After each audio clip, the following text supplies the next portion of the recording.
पूर्वांचल के विख्यात हास्य कलाकार कॉमेडियन जोकर शांति संगीत पार्टी के आ रहे हैं। आज mister Thakur Prasad ji please come stage आइए प्यारा सा के साथ आपकी तरफ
देखा ये राना जी लाइन बरलास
हेलो बड़ा खुशी के बात बाकी हमने के श्री रामचंद्र जी के बाराती आई बानी जा श्री रामचंद्र जी को हली हनी हा जाना और हमरा सब हौसत दासा दे के हमर लासा निकल श्री रामचंद्र जी के नाम ना ली नहीं जा जे श्री रामचंद्र जी के नाम लेबे मस्कती आई तो हम चिड़िया धारा के कहतनी गहू के मांस खा के कहतनी कि मौग हो जाई मौग हो जाई मौग हो जाई जयकार मनाव जा के गांव के दुख दरिद्र नूरपुर से तपन गांव में चल जाए जयकार मनाव जा रामचंद्र के बड़ा तेल बन जा बोला बोला श्री रामचंद्र की मायलो लिहला बागे हम मौसा ना लिहले हो जब रामचंद्र जी आगे में कोई नहीं है एगो दुआबा क्षेत्र से पंडित जी रहने संस्कृत में के पातारा कैसे पढ़तनी सतपुतियन में सरस्वती लौकी में लक्ष्मी जी आ भिंडी में बस भृगु बाबा बैगन में परमेश्वर पालकी में बस पार्वती करैली में काली जी आ गाजर में गंगा बस कटहर में कैलाशपति भथुआ में बस भागीरथी मुरई में महावीर जी आ सेम में बस संतोषी माता गोभी में गणेश जी जंदेवानी सब नाचे बजा में कबीर जुटे लेलो तो कब के का कहतनी आन हर बनिया पूर्व के फर चौपट कैलसिया अपन आमे कहला कड़ी परास के दोना आ कब के घर हपन सरी के लावा हम बाबा मुरिए मुतूरी लेवा 3 से नून मरचा हुई घर हर बनिया पूर्व के पर अच्छी हुकल रहे दिन भर पूर्व के बहनिया कांधी पर बंदूक आ दिन भर में ओने खर्ची के 4 के चोर 14 को हमनी के मरले से चोर भगवानी के हमनी छोटी मुटी कुती खैली पर ऐसन खैली की गइली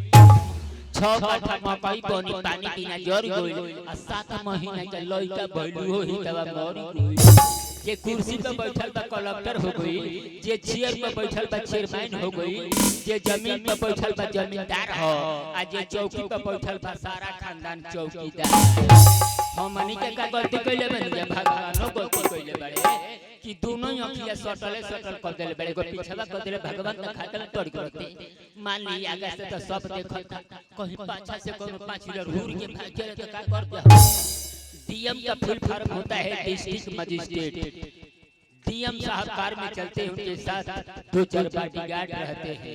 ये भी हमारे पार्टी के डीएम हैं जो नाल बजा रहे हैं देखिए रावण के पहला नाती हैं हम इनका अलग से फुल फॉर्म बनाए हैं डी से होता है डबल एम से होता है मऊ डबल मऊ सब सिंगल मऊ लेकिन सारा डबल मऊ ये खाली सत्यनारायण बाबा के कथा होत रहे ये पियरी पहिर के बैठल रहे पंडित जी हाथ में लड्डू दे के कहले कि बबुआ रे हवन कुंड में कहे के बस स्वाहा तू ओ जगह करत रहलो आई तब का करत मुंह में लड्डू डाल के कहता कि आ 3 गो लइका देखनी है गप सब पतियावत रहले है सो पूरा चौकी पर पहिलका लइका कहता कि हम हाईलैंड के हई या दोसर का कहता कि हम थाईलैंड के हई आ तीसर का कहता कि हम स्विट्जरलैंड के हई ओ ये चाह पियत रही नाला वाला त कहत एगो बूढ़ बूढ़ रहल बूढ़वा सब रह ना कइल त बूढ़वा कहत रे तहनी के त फलाना लैंड के हो हमारा लैंड के हो रे पहले ओ ये चाह पियत रहल है नाला बजाओ त कहता कि हम आप ही के लैंड पर है और हमेशा वही के लैंड पर रहेंगे एगो पढ़ल लिखल लइका रहला कहता कि लैंड कौन कहता रे लैंड रे वहनु LAND हां लैंड मतलब भूमि होता है देखिए मैं पढ़ा लिखा नहीं हूं 17 क्लास पास कहां किस चीज का जरूरी होता है कहां पर नोट कीजिएगा जंगल में भालू का पद में खालू का सब्जी में आलू का होना जरूरी है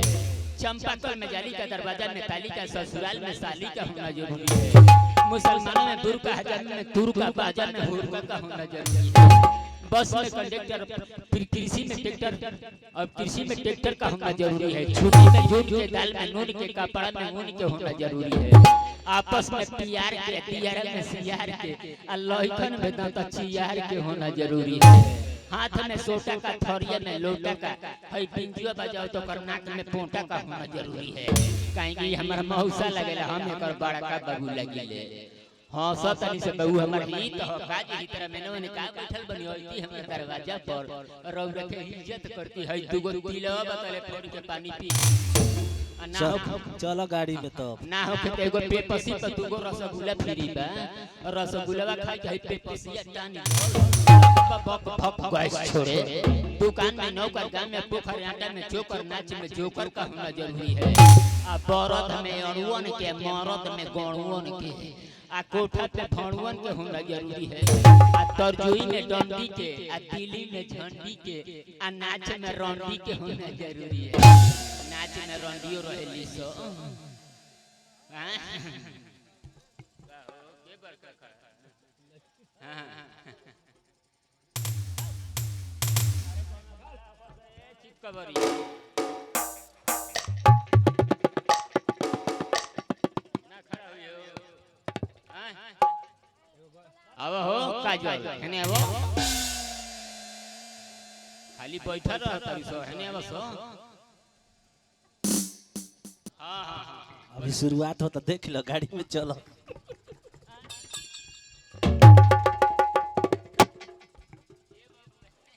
हमनी के रंडी है और तू के हो भड़ुआ ये हंसेले तो बुझाला कि हनुमाना में ठेठी मारल और तू हंसेला त हम हंसनी तो बुझाला कि भाखा में आग लागल का कहले हो हमनी के रंडी है तू के भड़ुआ हम बड़ुआ हई कि अड़ुआ देखो अंठवा फोर बेखा हमारा साथ जुराइबे त ध के झपिला दे पंजा से पंजा चढ़ा दे अब बाप दादा चिची आइबे त ध के अणसा दे हमारा साथ जुड़ा लू दूसरा के देके दूर भगालू रसगर देके पहना लू एक खटिया के खटिया में खटमल तोर पेट ह कि ना त कोला ह रसा बलिया के गोला ह एमे कितना ले सरजाम समा जाला काटाना लोग सट जाला काटाना लोग पाछा से धइ के अरे बाप रे बाप गाना मार के काहे मार करे रे तो कहां मारी दे ये खड़ी होकर भगवान का नाम लो कैसे ले जाता है बोलो बोलो रघुपति राघव राजा राम जेल के अंदर आसाराम आसाराम रहीम बाबा के नाम लेते रही तो दोनों माल काटवा बाबा रहले सो बोलो रघुपति राघव राजा राम रघुपति राघव राजा राम तोर बाबू के नाम रहे जगजीतन राम बोलो रघुपति राघव राजा राम रघुपति राघव राजा राम ले होई चाप तू को लंगड़ा लंगड़ा हम पर तो बड़ा खुश दिया ये भैया आए सीमा तरु बोलो ये खाली हमने के आरा ट्रांसपोर्ट में काम करता रहनी जा बनारस ट्रांसपोर्ट में 40-40 रुपए कमानी का 30-30 रुपए खर्चा हो गई हमारा पहले बचल 10 रुपया आका जालवा के पहले बचल 10 रुपया एगो लइका टोकरी में कोकरी बेचत रहे हम का कहनी कि 10 रुपए के कोकरी किन लेनी आई 10 रुपए के सेव किन ली हलस तो अंग्रेजी में बेचतिया ये अंग्रेजी में बेचतिया तो के तरह बेचतिया एप्पल एक सेव ना बेचाई तो हम भोजपुरी में बेचत रहनी तो के तरह बेचतनी का करी हमर कोकरी ना बेचाई तो यो तेजी में लागल बेचे तो के तरह बेचतिया एप्पल मैं नहीं के सेव बेचा गई हम धीरे तेजी में लगन बेचे त के तरह बेचे का कर मैं हमरो कोकरी बेचा एक बड़की बहनिया सोनिया हो सोनिया कहला से करा से काजलवा से बुचिया तनी जो न 5 रुपए वाला पार्ले जी बिस्कुट लिया बड़ा जोर से पिया सिला गोल एगो बूढ़ दुकानी पे बैठा रहे बूढ़वा से कहल ए बाबा तनी 5 रुपए वाला पार्ले जी द ना तो बुढ़ावा 20 उठा के दे दी अपने बड़की बहनिया के दे दिया तो कहे तोर से कहनी के पार्ले जी में ढेर रहेला 20 में 9 गो बा जो फेरिया बुढ़ावा दुकान छोड़ के ओकर लइका बैठल रहे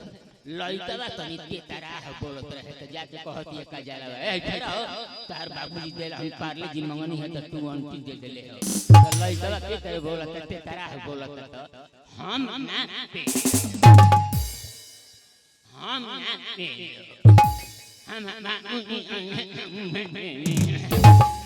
माने हम ना फेर अब हमार बाबूजी हैं तो वो फेर एक दिन के सुनी लीला आ चमटोली में एगो पीला तो दूगो कुकुर और भेटैले कई दिन के रहले बेखैले दोनों कहले सुना ए भाई आज बारात गांव में आई यदि अपना गांव में घुसे दे तो तू चल के भंडारा छे जहाँ 4 गो हीरो जब बात होला गो हीरो आ जहाँ 4 गो रजपूत ओ जब बात होला बजपूत आ जहाँ 4 गो सोनार ओ जब बात होला गोनार आ जहाँ 4 गो तेली ओ जब केहू न तेली आ जहाँ 4 गो मुसलमान ओ जब साफ होला ईमान आ जहाँ 4 गो चमार ओ जब फूटे लगा देखी हमारे हरजन भाई लोग देखे होंगे गांव-गांव में कैसे सिंगरनी गाते हैं 2 लाइन में सुनिएगा गीत उसके बाद जाएंगे फिर दोबारा आएंगे तब तक सिंगरनी का शब्द सुन लीजिए चमार भाई लोग कैसे सिंगरनी गाते हैं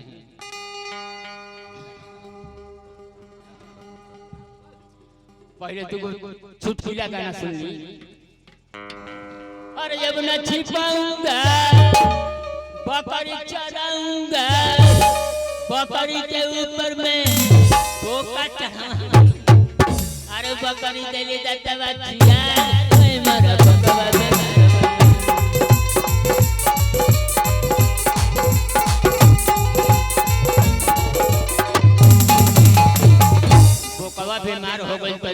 कुकुरा के नंबर आ गए तो कुकुरा का कहता हो जब जब कुकुरा पुकारे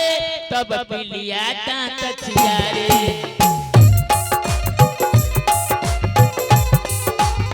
घर के रहूंगी पिछुआरे एकदम से रहूंगी उधारे काहे आगे से लगल मेरे होने कुकुरा भीतर छोड़िया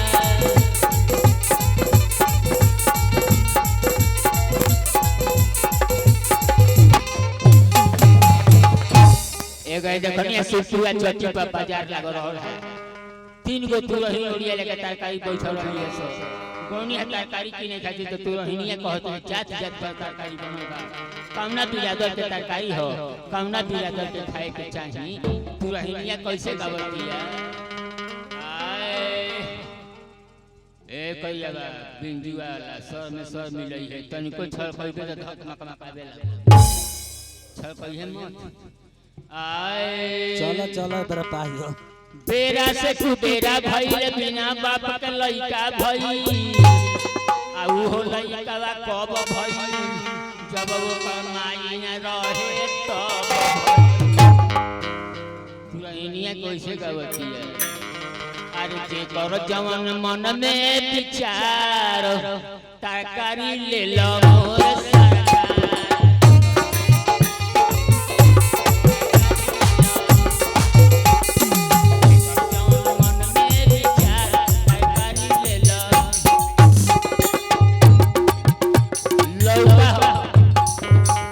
लौका हलो हरन के लौका हलो हरन के अरे कटहर नियमन के मुरैया हार तरकारी ले लो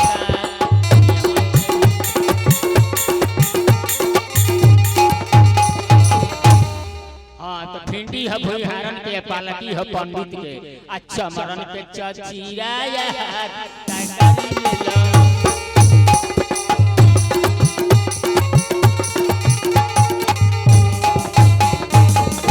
बरो हो बरई के कटहर ह कसाई के आ ललवन के लहसुन यार तरकारी ले लो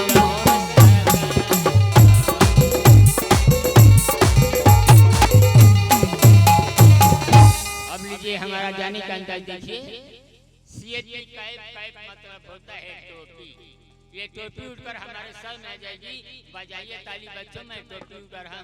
हम विश्व के महान जादूगर हैं बताओ बच्चों बताओ जोर से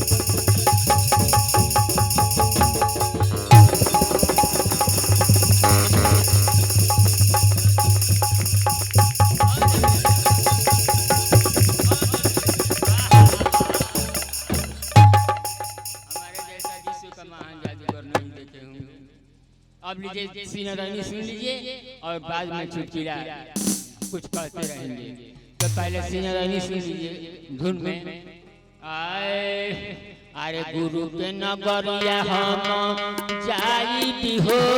पे रागल